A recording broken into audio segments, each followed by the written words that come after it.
மரச்சனி கிழங்கு வச்சு இவ்வளோ டேஸ்ட்டாக நீங்கள் செஞ்சு சாப்பிட்ருக்கவே மாட்டீங்க. ரொம்ப ரொம்ப டேஸ்டியாக இருக்குங்க. நிறைய பேர் மரச்சனி கிழங்கு வாங்கி உப்பு போட்டு அப்படியே வேக வச்சு சாப்பிடுவாங்க. ஆனால் மரச்சனி கிழங்குல இந்த மாதிரி ஒன்று செஞ்சு சாப்பிட்டு பாருங்கள். குழந்தைங்களே அடித்து பிடிச்சி கேட்டு வாங்கி சாப்பிடுவாங்க. அந்த அளவுக்கு ரொம்ப ரொம்ப டேஸ்டியாக இருக்கும். இது செய்கிறது ரொம்ப ரொம்ப ஈஸிங்க. ஒரு 5லேருந்து 10 நிமிஷத்துக்குள்ளே செஞ்சு முடிச்சிடலாம். கிழங்குக்கு மேலே இருக்கக்கூடிய தோலை மட்டும் எடுத்துட்டு இந்த மாதிரி சின்ன சின்னதாக கட் பண்ணி எடுத்துக்கோங்க. கிழங்குக்கு நடுவில் பெருசாக வேர் இருக்கும். அந்த வேர் நமக்கு தேவையில்லை. அதனால் அந்த வேரை எடுக்கிற மாதிரி சின்ன சின்னதாக நம்ம கட் பண்ணி எடுத்துக்கணும். இப்போ இந்த அளவுக்கு நான் கட் பண்ணி எடுத்து வச்சுருக்கிறேன். இப்போ நம்ம ஒரு கடாய் எடுத்துக்கலாம். இந்த கடாயில் 1 கப் அளவுக்கு கருப்பு உளுந்து சேர்த்துக்கிறேங்க. கருப்பு உளுந்தை நம்ம ஏதாவது ஒரு விதத்தில் அடிக்கடி எடுத்துக்கிறது ரொம்ப ரொம்ப நல்லதுங்க. முதுகு வலி, கால் வலி, முட்டி வலியால் கஷ்டப்படுறவங்க இந்த கருப்பு உளுந்து சாப்பிட்டு வரும்போது அவங்களுக்கு எலும்புகள் பார்த்திங்கன்னா நல்லாவே பலப்படும். இப்போ இந்த கருப்பு உளுந்தை ஓரளவுக்கு நம்ம நல்லா வறுத்து எடுத்துக்கலாம். உளுந்தில் இருக்கக்கூடிய பச்சை வாடை போகிற அளவுக்கு நம்ம வறுத்து எடுத்துக்கணும். இது வறுபடுறதுக்கு ஒரு 3 நிமிஷம் ஆகும். மீடியம் ஃப்ளேமில் வச்சு வறுத்துக்கிட்டே இருந்தோம் அப்படின்னா டக்குன்னு நல்லா வறுபட்டு வரும். வறுபட்டு வரும்போது நம்ம கை வச்சு செக் பண்ணி பார்க்கலாம். ஒரே ஒரு பருப்பு எடுத்து வாயில் போட்டு பாருங்கள். நல்லா கடகடன்னு இருக்கணும். அந்த மாதிரி இருந்துச்சு அப்படின்னா நம்ம அடுப்பை ஆஃப் பண்ணிடலாம். கை வச்சு செக் பண்ணும்போது பருப்பு நல்லா சூடாக இருந்தது. அடுப்பை ஆஃப் பண்ணிவிட்டு இதை நம்ம கொஞ்ச நேரத்துக்கு ஆற விட்டுக்கலாம். இப்போது பருப்பு நல்லா ஆறிடுச்சு. இப்போ நம்ம ஒரு மிக்ஸி ஜார் எடுத்துக்கலாம். இந்த மாதிரி செய்யும்போது கருப்புளுந்துலேருந்து வரக்கூடிய பச்சை வாடை கொஞ்சம் கூட இருக்காது. அதுக்காக தான் நம்ம உளுந்தை வறுத்து எடுத்துக்கிறோம். இப்போது உளுந்து ஓரளவுக்கு நல்லாவே ஆறி போயிடுச்சு. அதுக்கப்புறமா மிக்ஸி ஜாரில் போட்டுக்கலாம். இதில் நம்ம தண்ணி எதுவும் சேர்த்துக்கக்கூடாதுங்க. இப்படியே போட்டு நல்லா அரைச்சி எடுத்துக்கோங்க. தண்ணி எதுவும் சேர்க்காமல் அரைச்சாலும் கொஞ்சம் நரன்னு அரைஞ்சு கிடைக்கும் நமக்கு. இந்த மாதிரி அரைஞ்சால் போதும். இப்போ நம்ம அரைச்சி வச்சுக்கக்கூடிய இந்த உளுந்து எல்லாத்தையும் ஒரு பவுலில் சேர்த்துக்கலாம். நாம் இப்போ கருப்பு உளுந்து சேர்த்துக்கிறோம் இல்லைங்களா? இதுக்கு பதிலாக நீங்கள் வெள்ளை உளுந்தும் சேர்த்துக்கலாம். அதுவும் இதே மாதிரி வறுத்துட்டு தாங்க செய்யணும். இப்போ நம்ம அதே மிக்ஸி ஜாரில் 1 கப் அளவுக்கு தேங்காய் துருவல்களோ அல்லது கட் பண்ணி வச்சுக்கக்கூடிய தேங்காயோ எடுத்துக்கலாம். இதுலேயும் நம்ம தண்ணி எதுவுமே சேர்க்கக்கூடாது. இந்த மாதிரி கொரப்பாக அரைச்சி எடுத்துக்கலாம். இதுவே நீங்கள் துருவின தேங்காய் எடுத்தீங்கன்னா அப்படியே கூட துருவி சேர்த்துக்கலாம். அரைக்கணும் அப்படிங்கிற அவசியமே இருக்காதுங்க. நான் இன்றைக்கி தேங்காவை கட் பண்ணி போட்டதால் இந்த மாதிரி கொரப்பாக அரைச்சி எடுத்துக்கிட்டேன். ஏற்கனவே நம்ம பவுலில் உளுந்தை அரைச்சி சேர்த்துருக்குறோம். இந்த உளுந்து கூட இந்த தேங்காவையும் சேர்த்துக்கலாங்க. இது இப்படியே இருக்கட்டும். ஏற்கனவே நம்ம கட் பண்ணி வச்சுருக்கக்கூடிய கிழங்கு இருக்குது. இது நம்ம சின்ன சின்னதாக கட் பண்ணி வச்சுருக்கோம். அதே மிக்ஸி ஜாரில் நம்ம ஏற்கனவே கட் பண்ணி வச்சுக்கக்கூடிய கிழங்கு துண்டுகளையும் நம்ம சேர்த்துக்கலாங்க. கிழங்கு துண்டுகளை எவ்வளோ சின்னதாக கட் பண்ண முடியுமோ அவ்வளோ சின்னதாக கட் பண்ணி எடுத்துக்கோங்க. அதே மாதிரி கொஞ்சம் கூட வேர் இல்லாமல் கட் பண்ணி எடுத்துக்கோங்க. இப்போ நம்ம இதில் தண்ணி எதுவும் சேர்க்காமல் இந்த மாதிரி நரன்னு அரைச்சி எடுத்துக்கலாம். இந்த மாதிரி இருக்கும் பாருங்கள். நம்ம அரைச்சி எடுத்துக்கும் போது உங்களுக்கு துருவி எடுத்துக்கணும் அப்படின்னு நினச்சிங்கன்னா நீங்கள் துருவி கூட இதில் சேர்த்துக்கலாம். அல்லது இந்த மாதிரி அரைச்சோ சேர்த்துக்கலாம். இப்போ நம்ம அரைச்சி வச்சுருக்கக்கூடிய இந்த கிழங்கு எல்லாத்தையும் இதில் போட்டுக்கலாங்க. இது சாப்பிட்றதுக்கு ரொம்ப ரொம்ப டேஸ்டியாக இருக்குங்க. அதே மாதிரி பார்த்திங்கன்னா வீட்டில் இருக்கக்கூடிய எல்லாருமே விரும்பி சாப்பிடக்கூடிய அளவுலையும் இருக்கும். இப்போ நம்ம ஒரு கடாய் எடுத்துக்கலாம். இந்த கடாயில் ஒரு 1/2 கப் அளவுக்கு தண்ணி சேர்த்துக்கிறேன். தண்ணி நல்லா சூடாகிட்டே இருக்கட்டும். 1/4 ஸ்பூன் அளவுக்கு உப்பு சேர்த்துக்கிறேன். உப்பு கம்மியாக தான் சேர்த்துக்கணும். 1 கப் அளவுக்கு, அதாவது எந்த கப்பில் நம்ம உளுந்து எடுத்தோமோ அதே கப்பில் 1 கப் அளவுக்கு வெல்லம் சேர்த்துக்கலாம். வெல்லம், நாட்டு சர்க்கரை இப்படி எது வேணால் சேர்த்துக்கலாங்க. இனிப்புக்காக தான் நாம் இதை சேர்த்துக்கிறோம். இந்த தண்ணியிலேயே இதை நல்லா கொதிக்க விட்டு எடுத்துக்கலாம். இப்போ இந்த தண்ணி நல்லா கொதிச்சிட்டு இருக்குது. நம்ம போட்டிருக்கக்கூடிய அந்த வெல்லமும் ஓரளவுக்கு நல்லா கரைஞ்சி வந்துடுச்சு. இந்த மாதிரி நம்ம கிளறி விட்டுக்கிட்டே இருந்தோன்னா டக்குன்னு ஈஸியாக நமக்கு கரைஞ்சி வந்துடும். இது நம்ம பாகு காய்ச்சணும் அப்படிங்கிற அவசியம்லாம் இல்லைங்க. ஜஸ்ட் சும்மா கரைஞ்சி வரணும், அவ்வளவுதான். இப்போ நமக்கு நல்லா கரைஞ்சி வந்துடுச்சு. இப்போ நம்ம அடுப்பை ஆஃப் பண்ணிடலாம். ஏற்கனவே நம்ம பவுலில் எல்லாமே சேர்த்துருந்தோம். இது கூட 1 கப் அளவுக்கு அரிசி மாவு சேர்த்துக்கலாம். அரிசி மாவுக்கு பதிலாக நீங்கள் கோதுமை மாவு கூட சேர்த்துக்கலாம். அதுவும் டேஸ்ட்டு நல்லா தாங்க இருக்கும். நம்ம காய்ச்சி வச்சுக்கக்கூடிய வெள்ளை தண்ணி, அந்த தண்ணியையும் இதில் நம்ம அப்படியே சேர்த்துக்கலாம். இப்போ எல்லாத்தையும் ஒரு வாட்டி நல்லா மிக்ஸ் பண்ணி எடுத்துக்கலாங்க. முதல்ல பாதி அளவுக்கு வெள்ளை தண்ணி மட்டும் தான் ஊற்றியிருந்தோம். இப்போ இந்த அளவுக்கு நல்லா மிக்ஸ் பண்ணி முடிச்சதுக்கப்புறமா மீதி இருக்கக்கூடிய வெள்ளை தண்ணியையும் இதில் சேர்த்துக்கலாம். இந்த மாதிரி சேர்க்கும்போது இதில் நம்ம தேவையான அளவுக்கு இனிப்பு இருக்குதா அப்படின்னு நம்ம செக் பண்ணிவிட்டு சேர்த்துக்கணும். அதே மாதிரி ரொம்ப தண்ணியாகவும் இதில் இருக்கக்கூடாது. அதனால் இனிப்பு தண்ணி பார்த்து நம்ம சேர்த்துக்கணுங்க.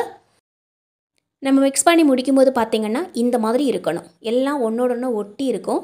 ஏன்னா நம்ம போட்டிருக்கக்கூடிய கிழங்கு பார்த்திங்கன்னா நல்லா ஒட்டக்கூடிய ஒரு தன்மையுடையது. அதே மாதிரி நம்ம சேர்த்துருக்கக்கூடிய அந்த கருப்பு உளுந்தும் ஒட்டக்கூடிய தன்மையுடையது. இந்த மாதிரி நல்லா உருண்டு வந்துடும் நமக்கு. இந்த மாதிரி நல்லா உருண்டு வந்ததுக்கப்புறமா கையிலேயே இந்த மாதிரி உருண்டை பிடிச்சி எடுத்துக்கலாம். உருண்டை பிடிக்கிறதுக்கு ரொம்ப ஈஸியாக தான் இருக்கும். கடைசியாக 1 ஸ்பூன் அளவுக்கு நெய் சேர்த்து பிசைஞ்சு எடுத்துகிட்டு இந்த மாதிரி உருண்டைகளாக உருட்டி எடுத்துக்கோங்க. அந்த மாதிரி சேர்த்தோன்னா வாசனையாக இருக்கும். இப்போ எல்லாத்தையும் இந்த மாதிரி உருண்டை பிடிச்சி எடுத்துக்கோங்க. டக்குன்னு 5 நிமிஷத்தில் நம்ம இது எல்லாத்தையும் செஞ்சு முடிச்சிடலாங்க. இந்த அளவுக்கு நமக்கு உருண்டைகள் கிடச்சிருக்குது. இப்போ நம்ம ஒரு பாத்திரம் எடுத்துக்கலாம். இந்த பாத்திரத்தில் கொஞ்சம் தண்ணி சேர்த்து நல்லா காய விட்டுருக்குறேன். இந்த தண்ணி ஓரளவுக்கு நல்லா காஞ்சி வந்துடுச்சு. இதுக்கு மேலே இந்த மாதிரி தட்டு வச்சுக்கலாம். இதுக்கு பதிலாக நீங்கள் இட்லி பாத்திரம் கூட பயன்படுத்திக்கலாம். இதுக்கு மேலே நான் இந்த மாதிரி வாழையில் வச்சுக்கிறேன். வாழையில் வச்சுக்கும்போது அதோட வாசனையும் இதில் சேர்ந்து நல்லாயிருக்கும். ரொம்ப டேஸ்ட்டாக இருக்கும், நல்ல வாசனையாகவும் இருக்கும். இப்போ நம்ம உருட்டி வச்சுருக்கக்கூடிய இந்த உருண்டைகளை எல்லாத்தையும் வாழை இலைக்கு மேலே எடுத்து வச்சுக்கலாம். எல்லா உருண்டைகளையும் வச்சதுக்கப்புறமா க்ளோஸ் பண்ணி விட்டுக்கலாம். ஒரு 5 நிமிஷத்துக்கு இதை நம்ம மூடி போட்டு வேக வச்சு எடுத்தோன்னா சூப்பரான உருண்டை நம்ம ரெடி பண்ணிட்டோம். அவ்வளோ அருமையாக இருக்கும் இந்த கொழுக்கட்டை. இது பார்த்திங்கன்னா நம்ம அந்த கருப்பு உளுந்தும் சேர்த்து செஞ்சுருக்கிறதால அதை பிக்கும் போதே அவ்வளோ அருமையாக அல்வா மாதிரி இருக்குங்க. நான் உங்களுக்கு இப்போ காமிக்கிறேன் எவ்வளோ சூப்பராக இருக்குது அப்படின்னு. பார்க்கும்போதே அதை சாப்பிட்ணுன்னு தோணும். அதே மாதிரி பார்த்திங்கன்னா தேவையான அளவுக்கு இனிப்பு சேர்த்து நம்ம இதை செய்யும்போது இன்னும் அதோட டேஸ்ட்டு சொல்லவே தேவையில்லை, அவ்வளோ சூப்பராக இருக்கும். நம்ம பிக்கும் போதே எண்ணெய் இல்லாத ஒரு அல்வா நம்ம செஞ்சால் எப்படி இருக்கும் அந்த மாதிரி இருக்கும். இதில் நம்ம கருப்புளுந்து சேர்த்து செஞ்சதால் இது ரொம்ப ஹெல்த்தியும் கூட. இது வீட்டில் இருக்கக்கூடிய எல்லாருமே விரும்பி சாப்பிடக்கூடிய அளவுலேயும் இருக்கும். பிச்சு பார்க்கும்போது எல்லாருமே எடுத்து சாப்பிடுவாங்க. வீடியோ பிடிச்சா எல்லோரும் லைக் பண்ணி ஷேர் பண்ணுங்கள். அதே மாதிரி உங்களுக்கு வீட்டில் மரவள்ளி கிழங்கு வாங்கினீங்கன்னா ஒரு முறையாவது இதை செஞ்சு பாருங்கள். இன்றைக்கி நாம் மரவள்ளி கிழங்கும் 2 முட்டையும் வச்சு சூப்பரான ஒரு ஈஸியான ஒரு உணவு தான் செய்ய போகிறோம். அதுவுமே எல்லாருமே விரும்பி சாப்பிடக்கூடிய ஒரு சத்தான உணவாக இருக்கும். மரவள்ளி கிழங்கோட தோலை நல்லா சீவி எடுத்துடணும். அதுக்கப்புறமா சின்ன சின்னதாக இந்த மாதிரி கட் பண்ணி எடுத்து தண்ணியில் போட்டு வேக வச்சிடலாங்க. நம்ம வேக வைக்கும்போது முதல் இருக்கிற தண்ணியை நல்லா வடித்து கீழே ஊற்றிட்டு அதுக்கப்புறமா 2வது தண்ணி ஊற்றி நல்லா வேக வைக்கணும். மரவள்ளி கிழங்கு மண்ணுக்குள்ளே விளையிறதால இதில் நேச்சுரலாகவே சயனைடு வந்துடும். அதாவது இயற்கை முறையிலேயே சயனைடு உருவாகிறதால நம்ம இதை வேக வைக்கும்போது 2 முறை தண்ணி ஊற்றி இதை நல்லா வேக வச்சு சாப்பிட்ணுங்க. 2வது தண்ணி ஊற்றி நல்லா கொதிச்சுட்டு இருக்கும்போது தேவையான அளவுக்கு உப்பு சேர்த்து வேக வச்சாச்சு. மரவள்ளி கிழங்கு நல்லா வெந்துடுச்சு. சின்ன சின்ன பீஸாக கட் பண்ணி போடும்போது நல்லா சாஃப்டாக நமக்கு வெந்து கிடைக்கும். தண்ணி முழுசாக நான் வடிச்செடுத்து கீழே ஊற்றிட்டேன். இப்போ கொஞ்சம் ஆறி போயிருக்குது. ஒரு மிக்ஸி ஜார் எடுத்துக்கலாம். ஆறி போன இந்த கிழங்குகளை இந்த மிக்ஸி ஜாருக்குள்ளே போட்டுக்கலாங்க. நாம் இதில் தண்ணி எதுவுமே சேர்க்கக்கூடாது. ஜஸ்ட்டு நாம் இதை 2-3 முறை சுற்றி எடுத்தாவே போதும். நமக்கு இது நல்ல உருட்டை மாதிரி கிடைக்கும். நான் இப்போ உங்களுக்கு காமிக்கிறேன் பாருங்கள். இந்த மாதிரி நல்ல உருண்டு நல்ல பசையோடு இருக்கும். நம்ம தண்ணி சேர்த்து அடிச்சோன்னா இந்த மாதிரி கிடைக்காது. அதனால் தண்ணி சேர்க்காமல் நல்லா இந்த மாதிரி அரைச்சி எடுத்துக்கலாம். இப்போ நம்ம ஒரு பவுல் எடுத்துக்கலாம். ஒரு மீடியம் சைஸில் இருக்கக்கூடிய வெங்காயம் நல்லா ஸ்லைஸாக கட் பண்ணி இதில் சேர்த்துக்கலாம். வெங்காயத்தை நல்லா பிச்சு போட்டுக்கணும். ரொம்ப அளவுக்கு மீறி நம்ம கை வச்சு பிசையக்கூடாது. வெங்காயம் ஒரு சின்ன பீஸ் இஞ்சியை சின்னதாக கட் பண்ணி சேர்த்துருக்குறேன். கொஞ்சமாக கொத்தமல்லி தலைகளும் சின்னதாக கட் பண்ணி சேர்த்துருக்குறேங்க. இப்போது நல்ல காரம் இல்லாமல் இருக்கக்கூடிய 2 பச்சை மிளகாய் சேர்த்துருக்குறேங்க. ஒரு பவுல் அளவுக்கு அரிசி மாவு சேர்த்துக்கலாம். நான் இப்போ ஒரு பெரிய கரண்டியில் 1 கரண்டி அளவுக்கு அரிசி மாவு சேர்த்துருக்குறேன். 1/2 டீஸ்பூனுக்கு கரம் மசாலா சேர்த்துக்கலாம்.